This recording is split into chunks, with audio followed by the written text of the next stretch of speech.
So hello everyone, तो इस video में हम लोग साइटोप्लाज्म कवर करेंगे। एक छोटा सा टॉपिक गिवन है chapter fundamental unit of life के अंदर, तो इसको कंप्लीट करेंगे। एंड जो हमारा नेक्स्ट टॉपिक है दैट इज सेल ऑर्गेनेलिज, उसका इंट्रोडक्शन वाला जो पार्ट गिवन है वो वाला पैराग्राफ पूरा कवर करेंगे। ठीक है, तो चलो स्टार्ट करते हैं।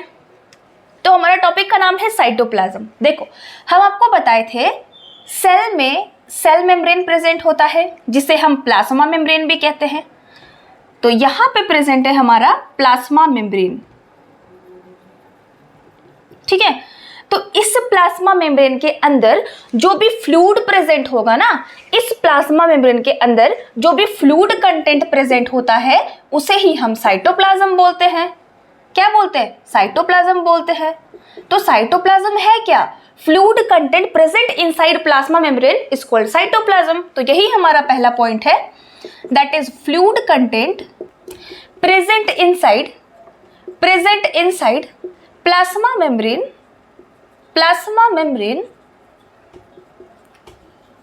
is called cytoplasm। तो फ्लूइड कंटेंट जो भी प्लाज्मा मेम्ब्रेन के अंदर प्रेजेंट होता है उसे हम साइटोप्लाज्म बोलते हैं।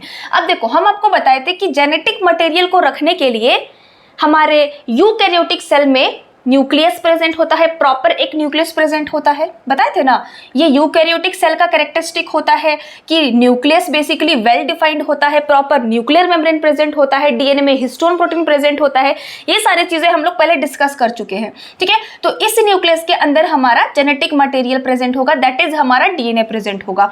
अब देखो, इस न्यूक्लियस के मेम्ब्रेन को हम क्या कहते हैं? इसको हम लोग न्यूक्लियर मेम्ब्रेन बोलते हैं। ठीक है, न्यूक्लियस का मेम्ब्रेन है इसलिए हम लोग इसको न्यूक्लियर मेम्ब्रेन बोलेंगे।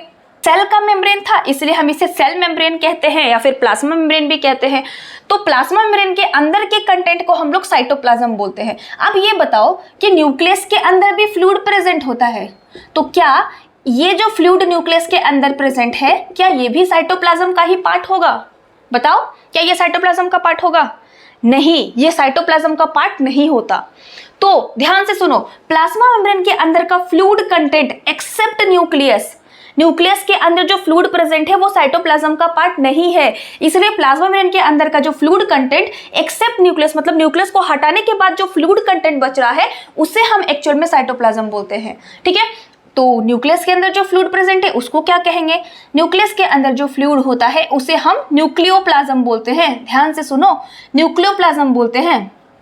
सेल के अंदर का जो फ्लूइड कंटेंट है उसको साइटोप्लाज्म बोलते हैं और न्यूक्लियस के अंदर जो फ्लूइड कंटेंट है उसको हम लोग न्यूक्लियोप्लाज्म बोलते हैं। यहाँ पे दूसरा पॉइंट है कि साइटोप्लाज्म प्लस न्यूक्लियोप्लाज्म, ये दोनों के लिए एक कॉमन वर्ड यूज होता है, दैट इज प्रोटोप्लाज्म। ठीक है, इसके लिए वर्ड यूज होता है प्रोटोप्लाज्म। जो किसने ये टर्म कॉइन किया बताओ? पहले बताए थे ना, सेकंड क्लास में बताए थे कि ये जो प्रोटोप्लाज्म टर्म है ये टर्म कॉइन करने वाले थे पुरकिंजी। और उस समय बताए थे कि प्रोटोप्लाज्म फ्लूइड कंटेंट होता है, टोटल फ्लूइड कंटेंट। प्रोटोप्लाज्म होता है total fluid content present inside cell. समझ में आया? प्रोटोप्लाज्म किसको बोल रहे हैं? यहाँ पे जो फ्लूइड प्रेजेंट है साइटोप्लाज्म में प्लस न्यूक्लियस के अंदर जो फ्लूइड है दैट इज न्यूक्लियोप्लाज्म, ये दोनों को मिला के हम लोग प्रोटोप्लाज्म बोलते हैं। इसीलिए कहा जाता है कि टोटल फ्लूइड कंटेंट जो सेल के अंदर प्रेजेंट है उसे हम प्रोटोप्लाज्म कहते हैं। क्लियर है? अब देखो, अब इस साइटोप्लाज्म में बहुत सारे कंपोनेंट्स प्रेजेंट होते हैं। हम आपको बताए थे कि ये जो साइटोप्लाज्म होता है इसके अंदर अलग अलग कंपोनेंट्स प्रेजेंट होते हैं, जैसे कि हम आपको बताए नहीं थे कौन कौन से कंपोनेंट्स होते हैं, ये तो हम लोग डिस्कस नहीं किए हैं, ये तो हम लोग आगे डिस्कस करेंगे ना। लेकिन हम आपको ये बताए थे कि सेल के अंदर जो कंपोनेंट्स प्रेजेंट होते हैं ना, अलग अलग कंपोनेंट्स, उन्हें हम सेल ऑर्गेनेलिज बोलते हैं। बताए थे कि उन्हें हम सेल ऑर्गेनेलिज कहते हैं। देखो, ये सारे अलग अलग कंपोनेंट्स प्रेजेंट होते हैं, तो इन कंपोनेंट्स को हम लोग सेल ऑर्गेनेलिज कहते हैं। ठीक है, अलग अलग कंपोनेंट्स को हम लोग सेल ऑर्गेनेलिज बोलते हैं और हर एक सेल ऑर्गेनेलिज का अपना अपना फंक्शन होता है। तो एनसीईआरटी बुक में आपके लिखा हुआ भी है कि हर एक सेल ऑर्गेनेलिज का अपना अपना स्पेसिफिक फंक्शन है। स्पेसिफिक फंक्शन, अब यहाँ पे स्पेसिफिक फंक्शन का मतलब क्या होता है वो समझो। एनसीईआरटी में लिखा हुआ है कि हर एक सेल ऑर्गेनेल्स का अपना अपना स्पेसिफिक फंक्शन होता है। इसका मतलब क्या होता है? स्पेसिफिक फंक्शन का मतलब वो फंक्शन जो सिर्फ वही सेल ऑर्गेनेल्स कर रहे हो। मतलब एग्जांपल से समझो, जैसे लेट्स सपोज करो ये हमारा प्लांट सेल है, तो प्लांट सेल में बेसिकली सेल वॉल प्रेजेंट होगा और न्यूक्लियस थोड़ा सा साइड में प्रेजेंट होता है, क्योंकि यहाँ पे एक बड़ा सा सेल ऑर्गेनेल प्रेजेंट होता है, दैट इज वैक्यूल। ये सारी चीजें हम लोग फर्दर डिस्कस करेंगे, इसका टेंशन मत लो। बस ये समझो कि ये हमारा प्लांट सेल है। देखो प्लांट सेल में एक ऑर्गेनेल प्रेजेंट होता है, हम आपको पिछली क्लास में बताए थे, एक सेल ऑर्गेनेल प्रेजेंट होता है दैट इज क्लोरोप्लास्ट। इसके बारे में हम आपको बताए थे, क्लोरोप्लास्ट प्रेजेंट होता है। किसमें प्रेजेंट होता है? प्लांट सेल में सिर्फ प्रेजेंट होता है, एनिमल सेल में क्लोरोप्लास्ट एब्सेंट होता है, ठीक है ना।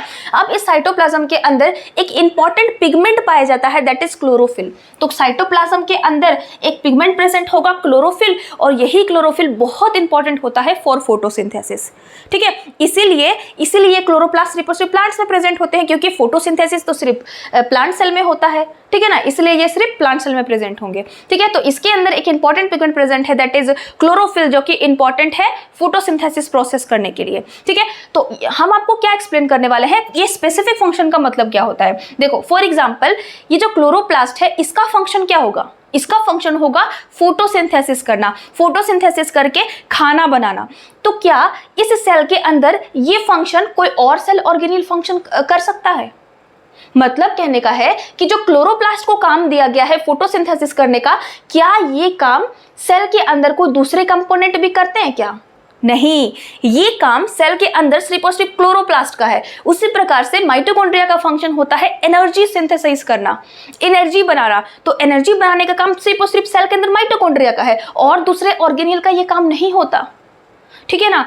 तो इसीलिए एनसीईआरटी में लिखा हुआ है कि हर एक सेल ऑर्गेनेल का अपना अपना स्पेसिफिक फंक्शन होता है, जो सिर्फ और सिर्फ वही सेल ऑर्गेनेल कर सकता है, ठीक है ना। हम आपको पिछले क्लास में बताए थे कि जो ऑर्गेनेल होता है ना सेल के अंदर, जो ऑर्गेनेल होता है सेल के अंदर, वो दो प्रकार का होता है, बताए थे पिछले क्लास में। एक वो ऑर्गेनेल जिसमें मेम्ब्रेन प्रेजेंट होगा, ठीक है, एक वो ऑर्गेनेल जिसमें मेम्ब्रेन प्रेजेंट होगा, एक वो ऑर्गेनेल जिसमें मेम्ब्रेन एब्सेंट होगा। मतलब समझ रहे हो, मतलब ये ऑर्गेनेल का भी अपना खुद का मेम्ब्रेन होता है। एक सेल का तो बाहर से मेम्ब्रेन प्रेजेंट है, जिसे हम प्लाज्मा मेम्ब्रेन बोल रहे हैं, उसके बाद ये जो सेल ऑर्गेनेल प्रेजेंट है, इसका खुद का भी मेम्ब्रेन होता है। तो किसी किसी ऑर्गेनेल में ये मेम्ब्रेन प्रेजेंट होता है, किसी किसी में ये ऑर्गेनेल एब्सेंट होता है, ठीक है। तो देखो ऐसे ऑर्गेनेल जिनमें मेम्ब्रेन प्रेजेंट है ना, ये सिर्फ और सिर्फ यूकैरियोट्स में पाए जाते हैं, यानी कि यूकैरियोटिक सेल में पाए जाते हैं। ऐसे ऑर्गेनेल जिनमें मेम्ब्रेन प्रेजेंट है, ऐसे ऑर्गेनेल सिर्फ यूकैरियोटिक सेल में पाए जाते हैं। और ऐसे ऑर्गेनेल जिसमें मेम्ब्रेन एब्सेंट है, ये प्रोकैरियोट्स में पाए जाते हैं। ये प्रोकैरियोट्स में पाए जाते हैं, मतलब कि प्रोकैरियोटिक सेल में पाए जाते हैं, प्लस यूकैरियोटिक सेल में भी देखने को मिलते हैं, यूकैरियोटिक सेल में भी देखने को मिलते हैं, ठीक है। तो मेम्ब्रेन प्रेजेंट होने वाला जो ऑर्गेनेल है ना, मेम्ब्रेन जिसमें प्रेजेंट होता है, वो सिर्फ यूकैरियोटिक सेल में पाए जाते हैं, प्रोकैरियोटिक सेल में ये एब्सेंट होते हैं। प्रोकैरियोटिक सेल में मेम्ब्रेन बाउंड ऑर्गेनेल एब्सेंट होता है। एनसीईआरटी में जो साइटोप्लाज्म का नेक्स्ट पैराग्राफ है ना, उसमें यही चीज एक्सप्लेन किया है कि एक जो प्रोकैरियोटिक सेल होता है उसमें वेल डिफाइंड न्यूक्लियस एब्सेंट होता है। ये भी बताए थे आपको कि प्रोकैरियोट्स में वेल डिफाइंड न्यूक्लियस एब्सेंट होता है, प्लस उसमें मेम्ब्रेन से घिरे हुए ऑर्गेनेल भी एब्सेंट होते हैं। वेरस यूकैरियोट्स में वेल डिफाइंड न्यूक्लियस प्रेजेंट होता है, प्लस इसमें मेम्ब्रेन बाउंड ऑर्गेनेल देखने को मिलते हैं, ठीक है। तो आई होप ये पॉइंट क्लियर हो गया होगा। तो यहां तक देखो एनसीईआरटी में सेकंड जो पैराग्राफ है ना, साइटोप्लाज्म के अंदर जो सेकंड पैराग्राफ है, उसमें यही चीज समझाया है। देखो यहां तक जो भी पढ़े फटाफट से रिवाइज करते हैं। देखो हम क्या बोले कि प्लाज्मा मेम्ब्रेन के अंदर जो फ्लूइड कंटेंट प्रेजेंट है उसे हम साइटोप्लाज्म बोलते हैं, न्यूक्लियस के अंदर जो फ्लूइड प्रेजेंट है उसे हम न्यूक्लियोप्लाज्म बोलते हैं, फिर साइटोप्लाज्म प्लस न्यूक्लियोप्लाज्म दोनों को मिला के हम लोग प्रोटोप्लाज्म बोलते हैं। और प्रोटोप्लाज्म क्या होता है? टोटल फ्लूइड कंटेंट जो सेल के अंदर प्रेजेंट है उसे प्रोटोप्लाज्म बोलेंगे, ठीक है ना। तो यही पढ़े और क्या। और यहाँ पे ये बताए कि ऑर्गेनेल दो प्रकार के होते हैं, जिसमें मेम्ब्रेन प्रेजेंट होता है, एक में मेम्ब्रेन एब्सेंट होता है। जिसमें प्रेजेंट होता है ऐसे ऑर्गेनेल यूकैरियोटिक सेल के अंदर देखने को मिलते हैं, और मेम्ब्रेन एब्सेंट हो जिस ऑर्गेनेल में, वैसे ऑर्गेनेल प्रोकैरियोटिक और यूकैरियोटिक सेल दोनों में देखने को मिलते हैं। अब ये कौन कौन से ऑर्गेनेल होते हैं ये भी हम डिटेल में आपको पिछले क्लास में ही बताए थे, ठीक है, तो देख लेना वो लेक्चर जरूर से। तो यहाँ पे हम लोग एनसीईआरटी में एक नेक्स्ट पैराग्राफ गिवन है जिसमें प्लाज्मा मेम्ब्रेन का सिग्निफिकेंस बताया गया है। वायरस के एग्जांपल से हम लोग प्लाज्मा मेम्ब्रेन के सिग्निफिकेंस को यहाँ पे समझेंगे। ठीक है, तो देखो वायरस का बेसिकली स्ट्रक्चर कैसा होता है। देखो वायरस में एक प्रोटीन का कोट प्रेजेंट होता है और अंदर इसका जेनेटिक मटेरियल प्रेजेंट होता है। ठीक है, जेनेटिक मटेरियल इसका डीएनए या आरएनए दोनों हो सकता है। हमारा जेनेटिक मटेरियल डीएनए होता है, लेकिन वायरस का जेनेटिक मटेरियल डीएनए या आरएनए दोनों में से कुछ भी हो सकता है। तो एक वायरस में प्रेजेंट क्या है, इसमें एक प्रोटीन कोड प्रेजेंट है प्लस इसका जेनेटिक मटेरियल प्रेजेंट है। बस यही दोनों चीज प्रेजेंट होता है एक वायरस में। तो क्या एक वायरस को हम लोग लिविंग कह सकते हैं? तो हमने पिछले क्लासेस में डिस्कस किया था कि किसी भी ऑर्गेनिज्म को अगर हम लिविंग कह रहे हैं ना कि ये ऑर्गेनिज्म लिविंग है, इसका मतलब उस ऑर्गेनिज्म के अंदर एटलीस्ट एक सेल तो प्रेजेंट है ही, एक सेल तो प्रेजेंट है ही। वो सेल प्रोकैरियोटिक सेल भी हो सकता है, यूकैरियोटिक सेल भी हो सकता है, लेकिन एक सेल तो कम से कम उस ऑर्गेनिज्म के बॉडी के अंदर होगा ही होगा। लेकिन क्या इस वायरस के अंदर एक सेल भी प्रेजेंट है? एक सेल हम कैसे डिफाइन करते हैं? जिसमें प्लाज्मा मेम्ब्रेन प्रॉपर प्रेजेंट हो, जिसके अंदर साइटोप्लाज्म प्रेजेंट हो, जिसके अंदर न्यूक्लियस प्रेजेंट हो। न्यूक्लियस भले प्रॉपर प्रेजेंट नहीं हो, क्योंकि हम जानते हैं प्रोकैरियोट्स में प्रॉपर न्यूक्लियस प्रेजेंट नहीं होता, तो भले ही प्रॉपर न्यूक्लियस प्रेजेंट नहीं हो, लेकिन न्यूक्लियस के अंदर जो जेनेटिक मटेरियल होता है ना, वो तो होना चाहिए ना। यानी कि एक प्रॉपर सेल हम किसे डिफाइन करते हैं? जिसमें प्लाज्मा मेम्ब्रेन प्रेजेंट होता है, साइटोप्लाज्म होता है, जेनेटिक मटेरियल तो एटलीस्ट होता ही है एक सेल में। लेकिन इस वायरस के स्ट्रक्चर को देखो, इसमें प्रोटीन कोड प्रेजेंट है और बस जेनेटिक मटेरियल प्रेजेंट है। क्या इसमें कोई साइटोप्लाज्म आपको दिख रहा है? नहीं, इसमें साइटोप्लाज्म नहीं होता। क्या इसमें कोई प्लाज्मा मेम्ब्रेन दिख रहा है? ये जो कोट है ना, ये सिर्फ प्रोटीन का बना हुआ है। लेकिन प्लाज्मा मेम्ब्रेन का स्ट्रक्चर हमने देखा था कि इसमें कैसे लिपिड अरेंज थे, लिपिड और प्रोटीन किस प्रकार से अरेंज थे, तब जाके एक प्लाज्मा मेम्ब्रेन बन रहा था। लेकिन यहाँ पे सिर्फ प्रोटीन कोड प्रेजेंट है, इसमें कोई लिपिड प्रेजेंट नहीं है, इसलिए ये प्लाज्मा मेम्ब्रेन है ही नहीं। ये सिर्फ प्रोटीन का बना हुआ एक कोट है प्लस जेनेटिक मटेरियल है, तो इसे हम एक प्रॉपर सेल नहीं कह सकते। इसीलिए वायरस ना बेसिकली नॉन लिविंग कहलाता है। एक लिविंग ऑर्गेनिज्म के बाहर, यानी कि एक्सटर्नल इन्वायरमेंट में जब ये किसी सेल को या किसी ऑर्गेनिज्म को इन्फेक्ट नहीं किया है ना, तब ये नॉन लिविंग की तरह बिहेव करता है। ये नॉन लिविंग की तरह बिहेव करता है। ये इनएक्टिवली यहाँ वहाँ प्रेजेंट होगा, कुछ नहीं करेगा, बस चुपचाप बैठे हुए रहेगा, शांति से बैठे हुए रहेगा। लेकिन जहाँ ये एक लिविंग ऑर्गेनिज्म को इन्फेक्ट करे या फिर एक लिविंग सेल को इन्फेक्ट कर दे ना, उसके बाद देखो क्या करता है। जैसे ही ये लिविंग ऑर्गेनिज्म को इन्फेक्ट करता है ना, ये लिविंग ऑर्गेनिज्म या फिर सेल के अंदर जाने के बाद अपना खुद का मल्टीप्लाई करना स्टार्ट करता है, अपने खुद के बेसिकली अपने स्ट्रक्चर को मल्टीप्लाई करना ये स्टार्ट करता है। तो वायरस क्या कर रहा है? किसी लिविंग ऑर्गेनिज्म के बॉडी के अंदर जाने के बाद अपना कॉपी बनवा रहा है। तो तुम ये बताओ, क्या हम वायरस को नॉन लिविंग बोल सकते हैं? नहीं बोल सकते हैं, क्योंकि देखो ये क्या कर रहा है, किसी लिविंग ऑर्गेनिज्म के बॉडी के अंदर जाके अपना कॉपी बनवा रहा है। और कभी तुमने ये देखा है कि एक मार्कर रखा हुआ है तो इससे एक और मार्कर बन गया हो, ये मल्टीप्लाई करके अपने से एक और मार्कर बना लिया हो? ऐसा तो नहीं होता ना। तो मतलब ये वायरस किसी ऑर्गेनिज्म के बॉडी के अंदर जा रहा है तो एक लिविंग ऑर्गेनिज्म की तरह बिहेव कर रहा है। एक लिविंग ऑर्गेनिज्म का ही कैरेक्टरिस्टिक होता है ना कि रिप्रोड्यूस करना, रिप्रोड्यूस करके अपना कॉपी बनवाना, ये तो एक लिविंग ऑर्गेनिज्म का कैरेक्टरिस्टिक होता है। यानी कि ये वायरस किसी भी सेल या किसी भी लिविंग ऑर्गेनिज्म को इन्फेक्ट करता है जब, तो अपना कॉपी बनवाने लगता है, यानी कि ये लिविंग के जैसा बिहेवियर शो करने लगता है। समझ में आया? मतलब इस वायरस को हम लोग लिविंग भी नहीं कह सकते, नॉन लिविंग भी नहीं कह सकते। ये एक कॉन्ट्राडिक्टरी बोल सकते हैं, एक कॉन्ट्राडिक्टरी एक बेसिकली ये है स्ट्रक्चर है, ऐसा बोलो। क्योंकि लिविंग तो आप कह नहीं सकते हो, कंप्लीटली लिविंग भी नहीं कह सकते, कंप्लीटली नॉन लिविंग भी नहीं बोल सकते हो।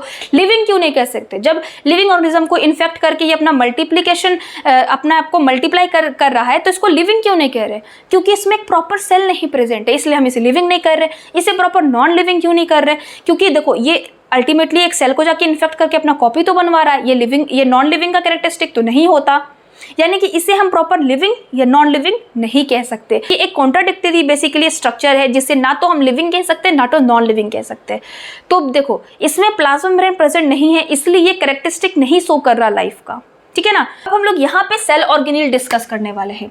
देखो बेसिकली एक हम यहाँ पे यूकैरियोटिक सेल बना रहे हैं, ठीक है, प्रोकैरियोटिक सेल नहीं बना रहे, एक यूकैरियोटिक सेल बना रहे हैं। ये भी एक यूकैरियोटिक सेल का स्ट्रक्चर था। क्यों? क्योंकि इसमें ऑर्गेनिल प्रेजेंट है, मेम्ब्रेन से घिरे हुए ऑर्गेनिल प्रेजेंट है, और ये सिर्फ यूकैरियोट्स में पाया जाता है। और यूकैरियोट्स में एग्जांपल क्या था? प्लांट सेल या एनिमल सेल या फिर फंजाई का सेल। तो फंजाई का सेल अभी रहने दो, ये बताओ प्लांट और एनिमल में ये कौन सा सेल होगा? प्लांट का सेल होगा, क्योंकि इसमें सेल मेम्ब्रेन प्रेजेंट है, ठीक है ना। तो देखो यहाँ पे हम एक यूकैरियोटिक सेल ड्रॉ किए हैं। अलग अलग सेल ऑर्गेनिल बनाने का आखिर जरूरत क्या पड़ा एक सेल के अंदर, उस चीज को हम यहाँ पे एक्सप्लेन करेंगे, ठीक है। तो देखो जो बेसिकली हमारे बॉडी के अंदर जो सेल्स प्रेजेंट होते हैं ना, उनके अंदर बहुत सारे कॉम्प्लेक्स रिएक्शंस चल रहे होते हैं। ध्यान से सुनना, यहाँ पे हम लोग फ्रेश टॉपिक स्टार्ट किए हैं। एक यूकैरियोटिक सेल के अंदर बहुत सारे कॉम्प्लेक्स रिएक्शन चल रहे होते हैं। देखो इस सेल को सरवाइव करने के लिए एक सेल के अंदर बहुत सारे रिएक्शंस चल रहे होते हैं। फिर यहाँ पे C कन्वर्ट हो रहा है D में, यहाँ पे अलग रिएक्शन चल रहा है। फिर यहाँ पे E कन्वर्ट हो रहा है F में, फिर यहाँ पे Z कन्वर्ट हो रहा है बेसिकली A में वापस कन्वर्ट हो रहा है। फिर यहाँ पे S कन्वर्ट हो रहा है T में। ऐसे ऐसे करके एक सेल के अंदर बहुत सारे अनगिनत केमिकल रिएक्शन चल रहे होते हैं, बहुत सारे केमिकल रिएक्शन चल रहे होते हैं। तो देखो हम आपको पहले बताए थे ये प्लाज्मा मेम्ब्रेन एक्चुअली बना क्यों, बताओ तो।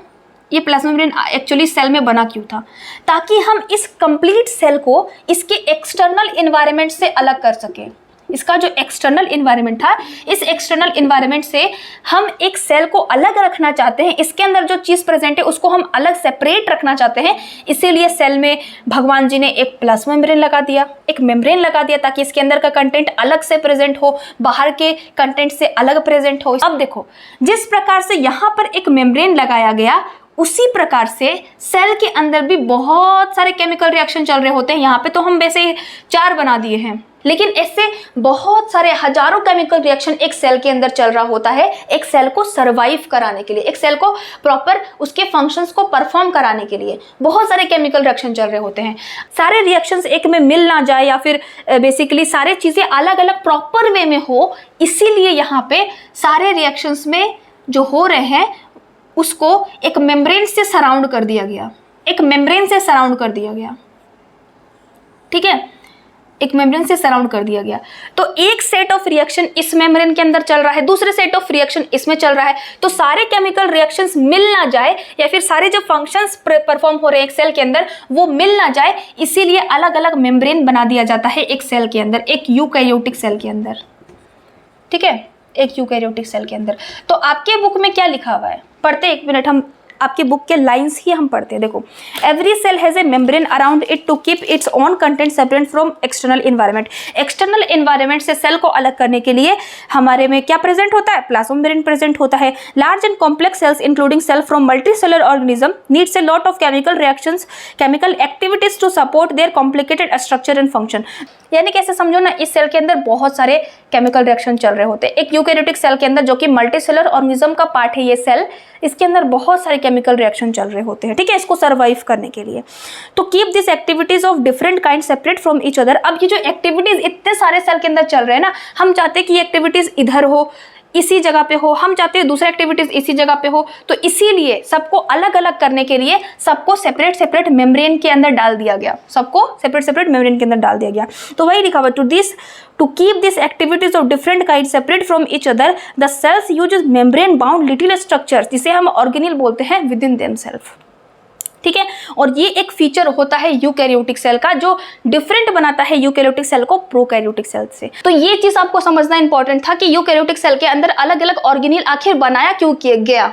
अलग अलग ऑर्गेनिल या अलग अलग कंपार्टमेंट सेल के अंदर इसलिए बनाया गया ताकि अलग अलग केमिकल रिएक्शंस एक अलग अलग कंपार्टमेंट के अंदर ही हो, एक अलग अलग कंपार्टमेंट के अंदर ही हो, इसीलिए अलग अलग इस तरीके से ऑर्गेनिल बना गया एक सेल के अंदर। अब यहाँ से हम लोग नेक्स्ट लेक्चर में पढ़ेंगे अलग अलग ऑर्गेनिल्स। बेसिकली यहाँ पे 6 प्रकार के ऑर्गेनिल है जिसके बारे में हम लोग डिस्कस करेंगे। आप एटलीस्ट उसका नाम देख के आना, ठीक है, नाम देख के आना। तो क्या क्या नाम है? Endoplasmic reticulum, Golgi apparatus, lysosome, vacuole, mitochondria and plastid. यही 6 ऑर्गेनिल के बारे में हम लोग डिटेल में डिस्कस करेंगे, ठीक है। तो नेक्स्ट क्लास में मिलते हैं। Thank you so much for watching my video. And video अगर पसंद आया तो प्लीज़ मेरे चैनल को लाइक शेयर एंड सब्सक्राइब करना, ठीक है ना। बाय।